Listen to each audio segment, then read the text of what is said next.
जय हिंद, वंदे मातरम। स्वागत है आप सभी बच्चों का भाई आपके YouTube channel GSM Hindi point में। और बच्चों, मैं आज फिर हिंदी की क्लास लेकर के practice set number 1 high school का लेकर के फिर उपस्थित हूँ, मनु कुमार लोहिया। ठीक है बच्चों, सभी का स्वागत है भाई अपने चैनल में जीएसएम हिंदी पॉइंट में। सभी बच्चे सब्सक्राइब करेंगे, लाइक करेंगे, शेयर करेंगे भाई, ताकि हमारी जो है वीडियो सभी बच्चों तक पहुँच सके, खासकर उन बच्चों के लिए भाई जो सहल स्टडी कर रहे हैं। तो देखिए बच्चों, आज की जो हमारे प्रैक्टिस सेट है वो 1 है, प्रैक्टिस सेट नंबर 1। ठीक है, मैं लिखे देता हूँ।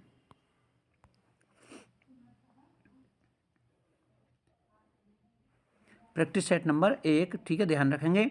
8-10 प्रैक्टिस सेट कराने हैं बच्चों, और मैं मानता हूँ, विश्वास है मेरा, मैंने आपसे प्रॉमिस किया था 70 में 70, हाँ 70 में 70 ही आपको मिलेंगे यदि आपने मेरे मात्र 6 से 7 तक सेट आपने जो हिंदी के देख लिए, पढ़ लिए, तो आपके 70 में 70 कोई नहीं रोक सकता। ठीक है, तो ये बच्चों पेपर हमारा कितने समय का है? 3 घंटे 15 मिनट भाई। 15 मिनट हमारे परीक्षार्थियों को प्रश्न पढ़ने के लिए सरकार देती है।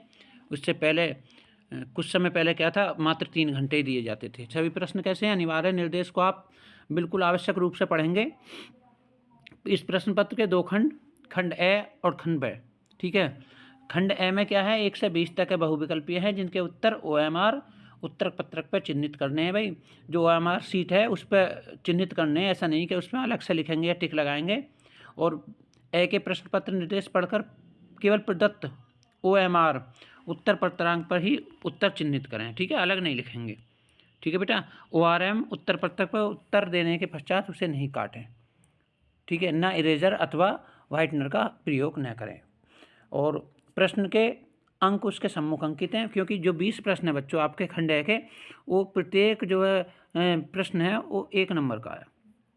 ठीक है, अब खंड ब देखिए, खंड ब 50 अंक का, तो कुल मिलाकर के खंड ए से 20 और खंड ब से 50, तो आपका 70 का 70। ठीक है, टोटल 70 हो जाएंगे। और मेरा विश्वास है जिन बच्चों ने मेरे 6 से 7 प्रैक्टिस सेट देख लिए, उनके 70 में 70 होंगे। खंड ब में क्या, सभी प्रश्नों के उत्तर एक साथ ही दें। ठीक है बेटा, और प्रथम प्रश्न के आरंभ कीजिए और अंतिम प्रश्न तक करते जाइए। जो प्रश्न नहीं आता उस पर समय नष्ट ना कीजिए। बिल्कुल सही निर्देश है भाई। हम अक्सर बच्चे कहाँ गलती कर देते हैं कि हमारे प्रश्न याद नहीं है, तो हम उस पर सोचने के लिए टाइम लगा देते हैं और हमारे बाकी प्रश्नों के लिए समय नहीं बच पाता। ये प्रश्न नंबर नहीं, ये जो निर्देश नंबर 8 है, ठीक है, उसको बिल्कुल भाई विशेष ध्यान से पढ़ें। आपके प्रश्न प्रथम प्रश्न से आरंभ कीजिए, अंतिम प्रश्न करते जाइए। जो प्रश्न नहीं आता उसे क्या, उस पर समय नष्ट नहीं करें। ठीक है बेटा, तो भाई अब समय नष्ट भी नहीं करें। मैं भी कहता हूँ आपसे कि आप पेपर को अब शुरू करते। देखिए, हाँ, खंड है, देखिए, बहुविकल्पीय वस्तुनिष्ठ प्रश्न है। ठीक है, निशान लगाने हैं, वो भी ORM सीट में। ठीक है, तो पहला प्रश्न क्या अपना, चिंतामणि के रचयिता कौन है? चिंतामणि के रचयिता कौन है? डॉक्टर रामचंद्र कुमार वर्मा है, या जयशंकर प्रसाद हैं, या आचार्य रामचंद्र शुक्ल हैं, या प्रेमचंद हैं? बिल्कुल भाई, चिंतामणि के जो लेखक है आचार्य रामचंद्र शुक्ल हैं, तो आपका सी एकदम करेक्ट हो जाएगा। ठीक है, आगे चलते हैं। पंच परमेश्वर, पंच परमेश्वर भाई किसकी रचना है? पंच परमेश्वर किसकी रचना है? ठीक है, आचार्य रामचंद्र शुक्ल की, प्रेमचंद की, यशपाल की, या राजेंद्र यादव की? भाई पंच परमेश्वर जो कहानी है बच्चों, आपने देखी होगी कि वो काकी वाली जो कक्षा 8-7 में भी आपने पढ़ा होगा ये पाठ। ठीक है, तो कोई सी मौसी है जिसका वो न्याय करते हैं, तो भाई इसमें जो है प्रेमचंद की रचना, बहुत वेरी इंपॉर्टेंट पाठ है ये।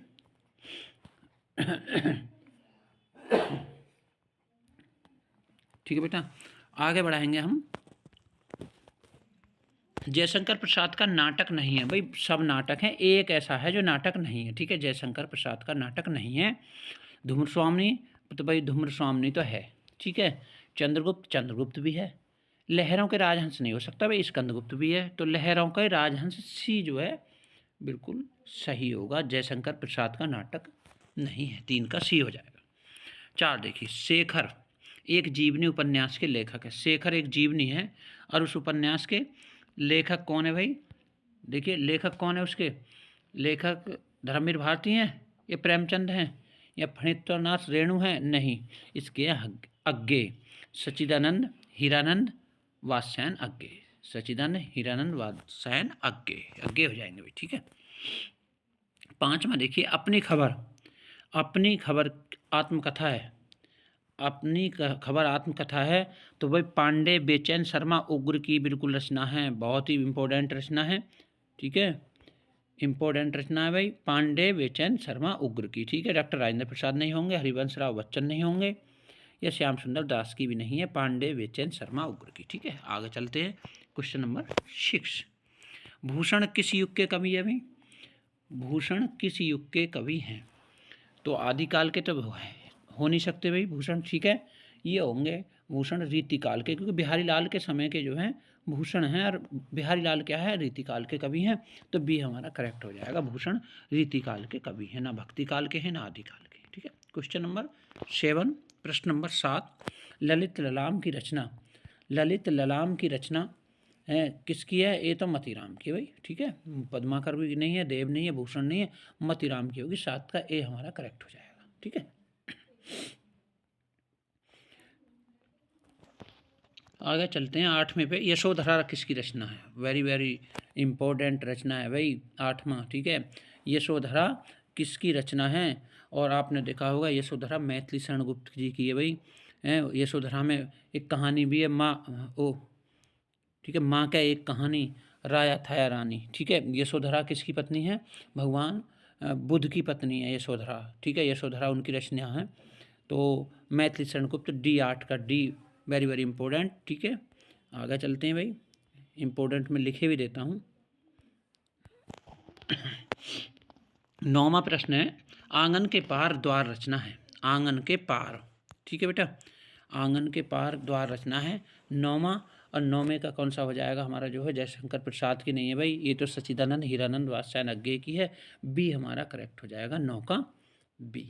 ठीक है बेटा, 10वां प्रश्न है, दीप शिखा, बहुत इंपॉर्टेंट रचना है। ठीक है, दीप शिखा काव्य संग्रह रचना, तो ये तो महादेवी वर्मा जी की है भाई।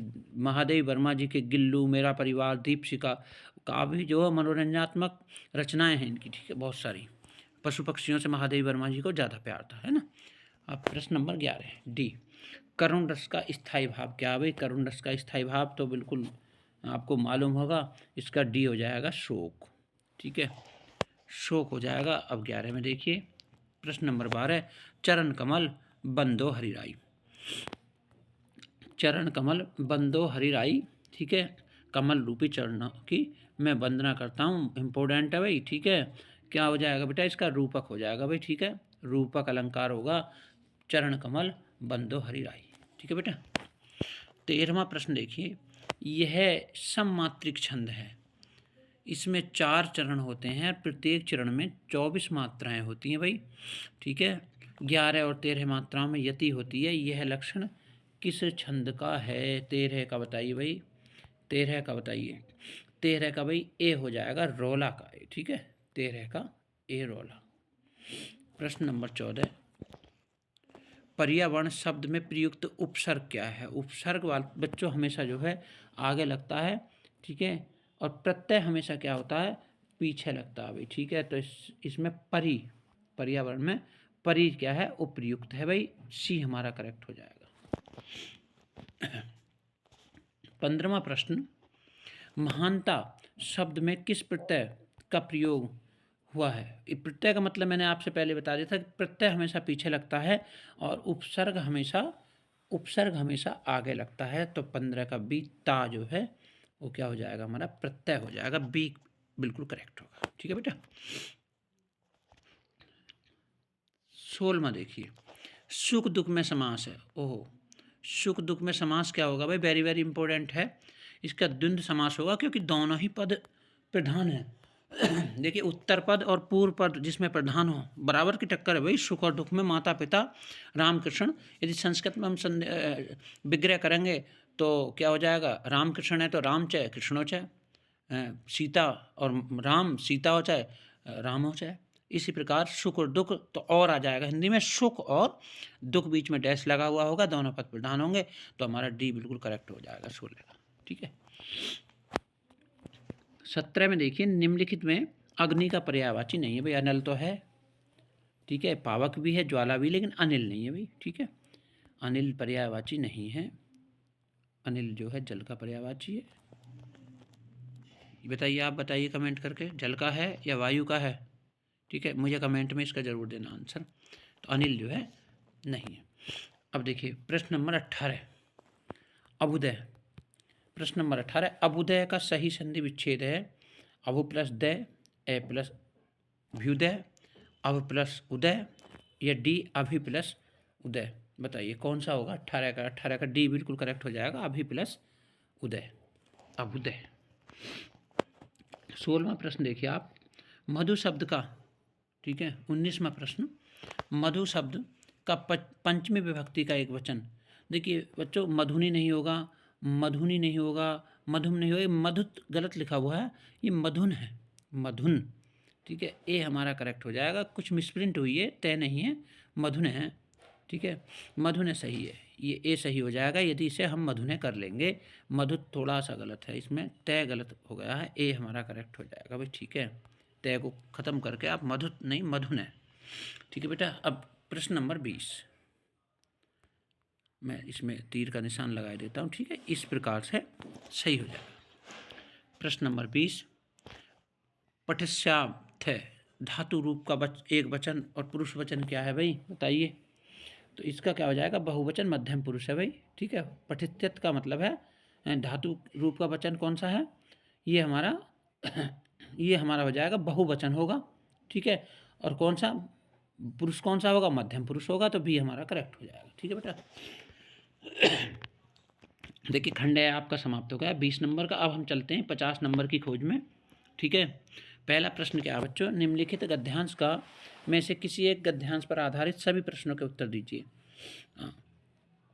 पढ़ लेंगे, आपको मालूम पड़ जाएगा। अश्वारोही पास आया, ममता ने रुक रुक कर कहा, मैं नहीं जानती कि वह शहंशाह था यह साधारण मुगल, पर एक दिन इसी झोंपड़ी के नीचे वह रहा। मैंने सुना था कि वह मेरा घर बनवाने की आज्ञा दे चुका था। मैं आजीवन अपनी झोंपड़ी के खोदे जाने के डर से भयभीत रही। भगवान ने सुन लिया, मैं आज इसे छोड़े जाती हूँ। अब तुम इसका मकान बनाओ या महल में अपने चिर विश्राम गृह में जाती हूँ। देखिए बच्चों, इसमें ममता शब्द आ गया, तो भाई ममता पाठ से तो ये लिया गया है। ठीक है, और लेखक कौन होंगे? जयशंकर प्रसाद। तो उपयुक्त गद्यांश का संदर्भ लिखिए भाई। संदर्भ में क्या हो जाएगा? प्रस्तुत गद्यांश हमारी पाठ्य पुस्तक गद्य संकलन के कौन से पाठ से लिया गया? भाई ममता से लिया गया, और इसके लेखक कौन है? डॉक्टर जयशंकर प्रसाद हैं। ठीक है, आपके कितने, आपका जो है प्रश्न एक कंप्लीट हो जाएगा। ठीक है, दूसरा देखिए, गद्यांश के रेखांकित अंश की व्याख्या। मैं आजीवन अपनी, देखिए ममता कहती है, जो शेरशाह के पास जब ममता का अंतिम समय चल रहा है, तो वो कह रही थी कि मैं अपनी, कि बादशाह ने कहा था ना, मैंने उसे पानी पिलवाया था कि वो मेरे यहाँ एक मकान बनाएगा, तो मुझे झोंपड़ी से इतना प्रेम था कि मैं आजीवन अपने इसके लिए जो है छुपी रही, दुबकी रही, अपनी मैंने झोंपड़ी को नहीं छोड़ा, कि क्या पता कि वो कब यहाँ इसे खोद करके अपना महल बना दे। और उससे शाहजहाँ से कहती है, जो शाहजहाँ या जो बादशाह थक करके उसके पास से हम एक बार पानी पीने गया था। ठीक है, और तीसरा हो जाएगा ममता के आजीवन भयभीत रहने का, तो अपनी झोंपड़ी के खोदे जाने के डर से ममता भयभीत थी भाई, यही ऊपर ही आंसर दिया हुआ है, अपनी झोंपड़ी के खोदे जाने के डर से भयभीत रही। ठीक है बेटा, आगे चलेंगे। इसे नहीं करेंगे तो अथवा में दूसरा कर लेंगे। कितना जीवन बरस पड़ा है इन दीवारों पर, जैसे फसाने अजायब का भंडार खुला पड़ा हो। कहानी से कहानी बनती चली गई, बंदरों की कहानी, हाथियों की कहानी, हिरणों की कहानी, कहानी क्रूरता और भय की, दया और त्याग की। जहाँ बेरहमी है वहीं दया का भी समुद्र उमड़ पड़ा है, जहाँ पाप है वहीं क्षमा का स्रोत फूट पड़ा है। राजा और कंगले, बिलासी और भिक्षुक, नर और नारी, मनुष्य और पशु, सभी कलाकारों के हाथों सिरजते चले गए। हैवान की हैवानियत को इंसान की इंसानियत से कैसे जीता जा सकता है? कोई अजंता में जाकर देखे, बुद्ध का जीवन हजार धाराओं में होकर बहता है। जन्म से लेकर निर्वाण तक उनके जीवन का प्रधान घटनाएं कुछ ऐसी लिख दी गई जैसे कि आंखें अटक जाती हैं, हटने का नाम नहीं लेती। तो भाई कौन से में से लिया गया? तो अजंता में से लिया गया। ठीक है, अजंता की गुफाओं में से लिया गया बच्चों। उसमें इस प्रकार से सुंदर चित्रण किया गया है कि आपको जो है पढ़ने की आवश्यकता नहीं है, प्रत्येक को चित्र के रूप में उसमें जो दर्शाया गया है। तो भाई इसके लेखक कौन है? भगवत शरण होंगे। ठीक है, तो पाठ का क्या नाम है? पाठ का नाम है हमारे का अजंता। अजंता की गुफाएं आपने नाम सुना होगा, मैं लेखक का नाम लिखे देता हूँ, भगवत शरण। ठीक है बेटा। तो देखिए प्रश्न नंबर 1 देखिए, उपयुक्त का संदर्भ लिखिए। संदर्भ में क्या हो जाएगा, प्रस्तुत गद्य पंक्ति हमारी पाठ्य पुस्तक गद्य संकलन के किस पाठ से ली गई है, अजंता से ली गई है और इसके लेखक भगवत शरण है। आपका जो है प्रश्न पूरा हो जाएगा। ठीक है, दूसरा क्या होगा, गद्यांश के रेखांकित अंश के।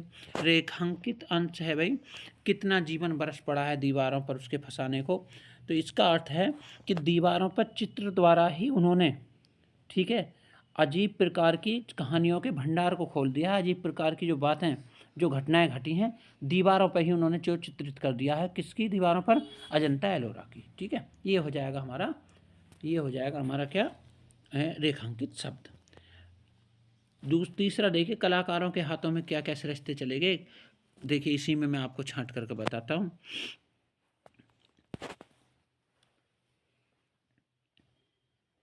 ये ऊपर है देखिए, कहाँ से, जहाँ बेरहमी है, यहाँ से देखिए, जहाँ बेरहमी है वही दया का समुद्र भी उमड़ पड़ा है, जहाँ पाप है वहीं क्षमा का स्रोत भी फूट पड़ा है। राजा और कंगले बिलासी भिक्षु नर नारी मनुष्य और पशु सभी कलाकारों के हाथ सिरजते चले गए हैं। कलाकारों ने इस प्रकार की रचना की है कि की पूरी कहानियाँ जो हैं अजंता की अलोरा की गुफाओं पर उसे जो है दर्शा दिया गया। ठीक है, प्रश्न आपका कंप्लीट होता है अथवा का। अब आगे चलेंगे। देखिए बेटा, वो गद्य संकलन से था, तो अब आपके पद्य संकलन है। ठीक है भाई, देखिए जनकपुर में राम लक्ष्मण आपने देखा होगा, वन पथ पर है, पाठ है क्या, पुरसे निकसी रघुवीर वधु। जब जनकपुरी से जो है कौन निकले हैं, जो भगवान राम की पत्नी सीता माता, ठीक है, और भगवान राम और लक्ष्मण निकले हैं, पुरसे निकसी रघुवीर वधु, यानी जो है जो माता सीता, लक्ष्मण और कौन, और भगवान राम निकले हैं। धर धीर दये मग में डगद्वय, और जैसे धीरता पूर्वक अपने दो पैरों को रास्ते में रखा, झलकी भले भान कनी जल की, झलक गई भाल माने मस्तक पर, कनी माने बूंदें, जल माने जल की। ठीक है, जो पसीने की बूंद है वो सीता जी के क्या चेहरे पर मस्तक पर झलक गई। पुट सूख गए मधुराधर वह, और कमल जैसे, पुट माने होठ, होठ भी सूख गए सीता के। फिर पूजत है चलनो अब केती, फिर सीता माता पूछ रही हैं कि हे स्वामी अब चलना कितना है, पर्ण कुटी करियों कित है, अब पत्ते की जो कुटी कुटी बनाओगे आप, ठीक है, अब वो कहाँ बनानी, थक गई है सीता। तिये की लख आतुरता पिए की अखियाँ अतिचार चली चल जाए। सीता की इतनी आतुरता देख करके, थका हुआ देख करके भगवान राम के नेत्रों में भी आंसू आ जाते हैं, उनके नेत्रों से आंसू टपकने लगते हैं भाई। ठीक है, गोस्वामी तुलसीदास जी ने लिखा है बेटा। ठीक है, तो देखिए पहला प्रश्न है, मैं बताता हूँ, पहले भाई नाम लिखे देता हूँ, गोस्वामी तुलसीदास जी हैं। ठीक है, वन पथ पर लिया गया। उपयुक्त पद्यांश का संदर्भ लिखिए। तो उपयुक्त पद्यांश का संदर्भ का क्या है, प्रस्तुत पद्य पंक्ति हमारी पाठ्य पुस्तक काव्य संकलन के वन पथ पाठ से ली गई है, और इसके रचयिता कौन है, गोस्वामी तुलसीदास जी हैं। ठीक है, आपका प्रश्न कंप्लीट हो जाएगा। दूसरा देखिए, श्री राम के नेत्रों से आंसू क्यों बहने लगे, श्री राम की आंखों से इसलिए आंसू बहने लगे क्योंकि अब सीता जी थक गई हैं और पूछ रही हैं कि स्वामी अब कहाँ चलना है, अब पत्ते वाली कुटी जो बनाओगे आप, जो पत्तों की कुटी बननी है जहाँ जिसमें विश्राम करेंगे, वो कहाँ बनाओगे, थकी हुई हैं। तो उनकी इस आतुरता को देख करके भगवान राम की आंखों में आंसू आ जाते हैं। तीसरा प्रश्न में देखिए, इसमें रेखांकित अंश पर्णकुटी करियोंकित है, कौन सा अलंकार है बताइए, पर्णकुटी करियोंकित है। ठीक है, कौन सा अलंकार है बताइए भाई, कै वर्ण बार बार आ रहा है, तो क्या आ जाएगा हमारा, अनुप्रास अलंकार हो जाएगा। ठीक है, अनुप्रास अलंकार आ जाएगा, पर्णकुटी करिए। अब दूसरा देखिए, उसे नहीं करें तो आप इसे करें, मेवाड़ केसरी देख रहा, मेवाड़ केसरी देख रहा, केवल रन का न तमाशा था, वह दौड़ दौड़ करता था रण, वह मान रक्त का प्यासा था, चढ़कर चेतक पर झूम झूम धूम धूम करता सेना रखवाली था, ले महामृत्यु को साथ साथ मानो प्रत्यक्ष कपाली था। ठीक है बेटा, तो ये भाई कहाँ से लिया गया, हल्दी घाटी से लिया गया। वीर रस की कविता है भी बहुत अच्छी, और श्याम नारायण पांडे इसके लेखक है। मैं लिखे देता हूँ बच्चों साथ के साथ। मेरा पेपर मात्र आपने 7 से 8 पेपर आपने हाई स्कूल के देख लिए, 6 या 7 8, तो मैं मानता हूँ कि आपके 70 में 70 कोई नहीं रोकेगा। ठीक है, और फिर आप कमेंट करके मुझे मेरी वीडियो पे बताना है कि सर हाँ आपके बताए हुए हमारे 70 में 70 हैं। ठीक है, हल्दी घाटी चलिए गया भाई, इसके लेखक कौन है, इसके लेखक है श्याम नारायण पांडे। ठीक है, जगह नहीं है, गैप कम है, फिर भी मैं लिखने की कोशिश करता हूँ। देखिए, श्याम नारायण पांडे। ठीक है बेटा, श्याम ही रहने दीजिए, नारायण पांडे आप लिख लीजिए। उपयुक्त पद्यांश का संदर्भ लिख दिया मैंने। प्रस्तुत पद्य पंक्ति हमारी पाठ्य पुस्तक किससे, हल्दी घाटी से ली गई है और इसके लेखक कौन है भाई, श्याम नारायण पांडे है। मेवाड़ केसरी किसे कहा गया है बेटा, मेवाड़ केसरी महाराणा प्रताप को कहा गया है। वह मानसिक पर रक्त का प्यासा बनकर क्यों टूट पड़ा, क्योंकि बच्चों मान सिंह की जो बुआ हैं जोधा भाई, उन्होंने उसका विवाह जो है राजा अकबर के साथ कर दिया है। तो किससे दुश्मनी है, उस राजा जय सिंह मतलब राजा मान सिंह से दुश्मनी किसकी है, महाराणा प्रताप की। ठीक है, इसलिए वो टूट पड़ा। रेखांकित अंश का प्रयुक्त अलंकार बताइए भाई। तो रेखांकित अंश इसमें नहीं है, कोई मिसप्रिंट हुआ इसे छोड़ दीजिए, इससे आगे चलते हैं। हाँ, अब आ जाइए संस्कृत परिचायिका पे भाई। ठीक है, दिए गए गद्यांश में किसी एक का संदेश सहित हिंदी में अनुवाद कीजिए। तो 2 दिए हुए हैं भाई, 2 में से एक का आप कर देंगे। पहला देखिए, ऐसा नगरी भारत संस्कृति संस्कृत भाषायास्य केंद्रम स्थल अस्ति।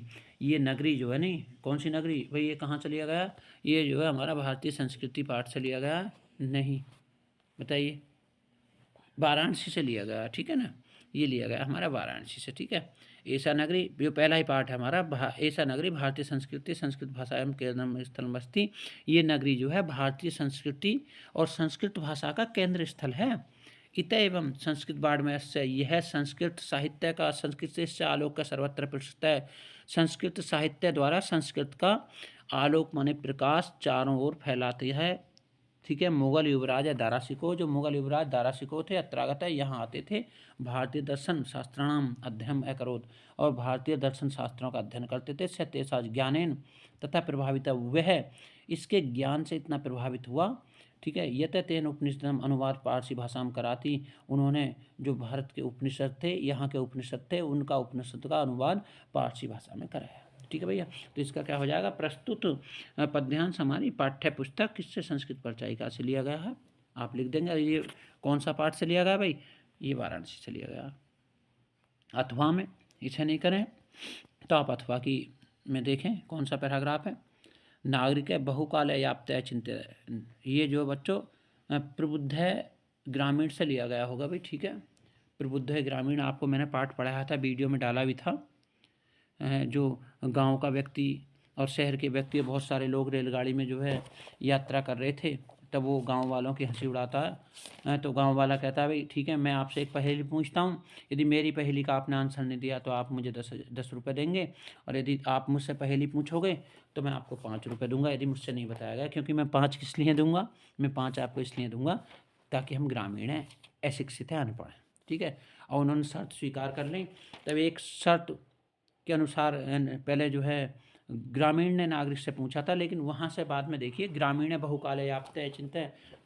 ठीक है, नागरिक बहुकाल याप्त चिंतय, नागरिक ने, शहर वाला जो व्यक्ति था, बहुत समय तक सोचा उसकी पहेली को। परम प्रहलिकाम उत्तरम दातुम समर्थ न भवत, लेकिन उसकी पहेली का उत्तर देने में समर्थ नहीं हुआ।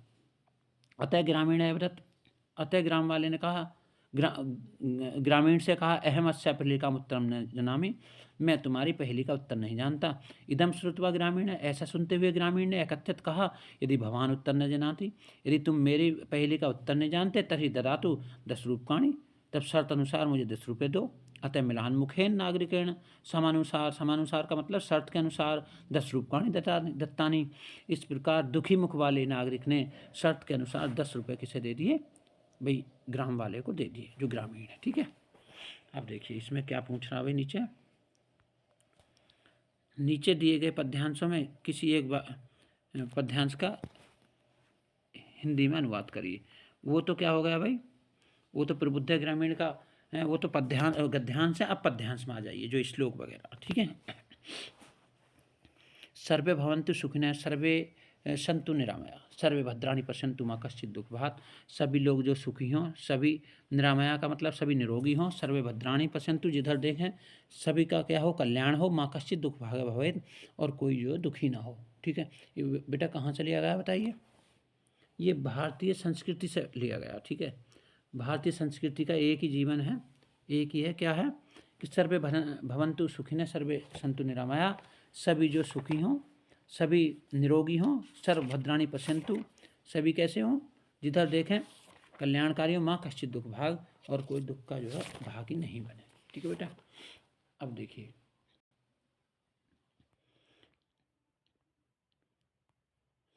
अब आपका इच्छा आ गया, अथवा में आप इसे भी लिख सकते हैं माता गुरुत्रा भूमि खाते पितो उच्चरस्था। ये बच्चों आपके जीवन सूत्राणी से लिया गया भाई। ठीक है, जीवन सूत्राणी से लिया गया है। और जीवन सूत्राणी में क्या है मैं लिखे देता हूँ भाई, इम्पोर्टेंट है, वेरी वेरी इम्पोर्टेंट है। ठीक है, दोनों ही इम्पोर्टेंट है। माता गुरुत्रा भूमि खाता, खात कहते हैं हम जो आकाश के लिए, माता पृथ्वी से भारी है, आकाश से भारी ऊंचा कौन है, पितरोच्चस्ता, पिता का स्थान आकाश से ऊंचा है। मन शीघ्रतम वातात, मन शीघ्रतम वातात यानी हवा से तेज चलता है। चिंता बहुतरणी तृणात, और चिंता जो है एक तिनके से भी ज़्यादा हल्की होती है, उड़ करके भी किसी के पास भी आ सकती है। ठीक है, आप इसे कर दें या उसे कर दें। ये कहाँ से लिया गया है, ये आपके जीवन सूत्राणी से लिया गया है। लिख देंगे आप, संदर्भ लिखना है कि प्रस्तुत श्लोक हमारी पाठ्य पुस्तक संस्कृत परिचायिका के किस पाठ से लिया गया है, जीवन सूत्राणी से लिया गया है। ठीक है बेटा। अब देखिए, अपने अपठित खंड काव्य के आधार पर निम्नलिखित प्रश्नों के उत्तर दीजिए भाई। मुझे नहीं मालूम, ठीक है, मेरी वीडियो काफ़ी दूर तक जा रही हैं, मुझे मालूम नहीं भाई हमारे मंडल में कौन से हैं। जहाँ मैं रहने वाला हूँ भाई, उस मुरादाबाद मंडल में तो हमारा क्या होगा, उस मुरादाबाद मंडल में हमारे मातृभूमि के लिए चंद्रशेखर आज़ाद का है। लेकिन जिस मंडल में जो हो, जय सुभाष हो, ठीक है, या मुक्ति यज्ञ है, तो अपने अपने मंडल के अनुसार भी प्रश्नों के आंसर देंगे। जैसे कि मुरादाबाद मंडल में मातृभूमि के लिए खंड काव्य के नायक चंद्रशेखर, जो खंड काव्य का नायक कौन है, चंद्रशेखर है, तो उसका चरित्र चित्रण लिखना है। उसमें लिखा हुआ भी, काशी में एक वीर अखबार उठा के पढ़ता था है, और वो हमेशा प्रकृति की गोद में रहते थे। जब खाली समय कहाँ पहुंच जाते थे, पहाड़ों के कंदराओं में पहुंच जाते थे। चंद्रशेखर का चरित्र चित्रण लिखना भाई। या मातृभूमि के लिए खंड काव्य की तृतीय सर्ग का बलिदान का पूछ रहे हैं, जब वो अल्फ्रेड पार्क में उनके जो गोली लगी थी। ठीक है बेटा, लेकिन कोई बात नहीं, हर मंडल में अलग अलग है। कोई सूतपुत्र कर्ण का लिख सकता है, या करमवीर भरत का लिख सकता है, सबका अलग अलग है। ठीक है बेटा। या तुमुल। प्रश्न नंबर 6 पे देख लीजिए, दिए गए लेखकों में किसी एक लेखक का जीवन परिचय देते हुए रचना का उल्लेख करिए। भाई रचना लिखोगे तो 2 नंबर मिल जाएंगे, केवल जीवन परिचय लिखोगे तो आपको 3 नंबर। और जब हम जीवन परिचय प्लस रचनाएं लिखेंगे तो हमारा कितना मिल जाएगा, हमें मिल जाएंगे 5 नंबर। ठीक है, आचार्य रामचंद्र शुक्ल का लिख सकते हैं भाई, भगवत शरण उपाध्याय का लिख सकते हैं, जयशंकर प्रसाद का लिख सकते हैं। 3 हैं, 3 में से आपके कोई भी एक जीवनी याद होगी। ठीक है, ये बेटा आपके गद्य संकलन के लेखक हैं। वेरी वेरी इंपॉर्टेंट क्या है, Jaishankar Prasad, very very important अधिकतर आती है भाई, रामचंद्र शुक्ल और जयशंकर प्रसाद। ठीक है बेटा। अब देखिए काव्य संकलन में देख लीजिए, इसमें भाई एक कवि का जीवन परिचय है, गोस्वामी तुलसीदास, रसखान, ठीक है, सुमित्रानंदन पंत या मैथिली शरण गुप्त। बोल देते ना भाई, तुलसी मीरा सूर कबीरा हैं, ये तुलसीदास जी आ जाएंगे, सूरदास आ जाएंगे, मीराबाई आ जाएगी। कुछ जगह थी, अब तो भाई पार्ट चेंज हो गए हैं। अब देखिए सारे वेरी वेरी इंपॉर्टेंट है। गोस्वामी तुलसीदास की बहुत इंपॉर्टेंट है भाई, मैथिली शरण गुप्त जिन्होंने साकेत लिखा बहुत इंपॉर्टेंट है। 4 की 4 लिख लेंगे, मेरा विश्वास है कि इसमें से एक न एक आ जाएगी आपको। ठीक है, 5 नंबर आपके पक्के कैसे होंगे, 3 नंबर पर आप जन्म मृत्यु और 2 नंबर की आप रचनाएं लिख देंगे, तब आपके 5 नंबर पूरे हो जाएंगे। ठीक है बेटा। अपनी पाठ्य पुस्तक कंठस्थ कोई श्लोक याद लिख लीजिए भाई, बिल्कुल कोई ना कोई आपके श्लोक याद होगा, आप अपना उस श्लोक को लिख सकते हैं। ठीक है बेटा। और आपके 2 नंबर पक्के हो जाएंगे। प्रश्न नंबर 8 देख लीजिए, निम्नलिखित में से किन्हीं 2 प्रश्नों के उत्तर दीजिए। वीर केन पूजते, ये भाई संस्कृत परिचायिका के लिए गए हैं। ठीक है बेटा। वीर केन पूजते, वीरों को कौन पूजता है, पदेन बिना दूर यति, बिना पैरों के कौन दूर चला जाता, चंद्रशेखर के आशी। चंद्रशेखर कौन है, अस्माकम संस्कृति की दृष्टि बढ़ती, हमारी संस्कृति कैसी है। तो देखिए वीर केन पूजते, वीर वीरेण पूजते, पहले का क्या आ जाएगा, वीर वीरेण पूजते, वीर को वीर पूजा करता, चंद्रशेखर पाठ से लिया गया होगा ये आपका। ठीक है, हाँ, वीर केन पूजते, वीर को कौन पूजता है, वीर को तो वीर ही पूजता, वीर वीरेण पूजते, केन की जगह आप जो वीरेण आ जाएगा भाई। ठीक है बेटा। दूसरा देखिए, पदेन बिना की दूर याति, बिना पैरों के दूर कौन चला जाता है भाई, तो पत्रम बिना। ठीक है, पत्रम बिना की दूर याति, पदेन बिना। ठीक है, पदेन बिना, पत्रम, पदेन बिना की को हटा देंगे मात्र उत्तर में, और पदेन से पहले लिख देंगे पत्रम, पत्रम पदेन बिना दूर याति, दूर चला जाता है। ठीक है। तीसरा देखिए, चंद्रशेखर के आशित, भाई कै की जगह आप क्या लिख देंगे, देशभक्त है चंद्रशेखर, देशभक्त आशीष चंद्रशेखर, देशभक्ता भाई 16 साल का बच्चा है, कम उम्र का बच्चा था, इतने करोड़ों की उसे सजा सुनाई गई, लेकिन वो घबराया नहीं, भारत जयते हम, भारत माता की जय, हर कोड़े पे भारत माता की जय के नारे लगाता गया। और भाई चौथा प्रश्न है आपका, अस्माकम संस्कृति कीदृशी वर्तते, हमारी संस्कृति कैसी है, तो अस्माकम संस्कृति सदा गतिशील है वर्तते, कीदृशी की जगह आप सदा गतिशील है लिख दें, सदा गतिशील है। ठीक है, तो ये हमारे 4 प्रश्न हो जाएंगे। और भाई 4 प्रश्नों में 2 का पूछ रहा है, तो 2-2 नंबर के हैं आपके, 4 नंबर को कोई रोकने वाला नहीं है।